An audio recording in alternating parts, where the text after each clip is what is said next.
ஈஸியான பலாப்பழ சிப்ஸ் தான் போட போகிறேன். அதுக்கு வந்து பலாப்பழத்தை இந்த மாதிரி ஸ்லைஸ் பண்ணி எடுத்து வச்சுருக்கேன். நம்ம கப்பக்கிழங்கு சிப்ஸ்லாம் இருக்கணும் அந்த மாதிரி எடுத்துக்கோங்க. நல்லா கட்டியான பலாப்பழமாக பார்த்து வாங்கிக்கோங்க. இப்போ எண்ணெய் காஞ்சிகிட்ருக்கு. நல்லா கொஞ்சம் நேரம் காயட்டும். காயவும் இதை போட்டு எடுத்துக்கலாம். எண்ணெய் நல்லா காஞ்சிருச்சு. இப்போ போட்டுக்கலாம்.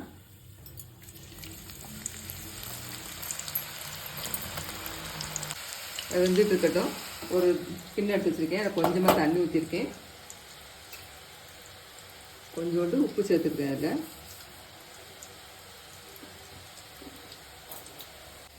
நல்லா கரைச்சி விட்டுக்கலாம்.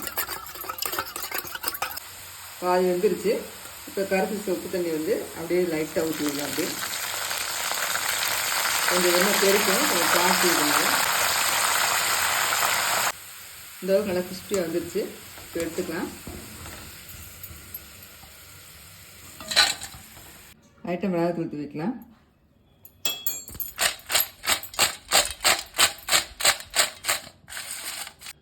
சூப்பரான கிறிஸ்பியான பலாப்பழ சிப்ஸ் ரெடி.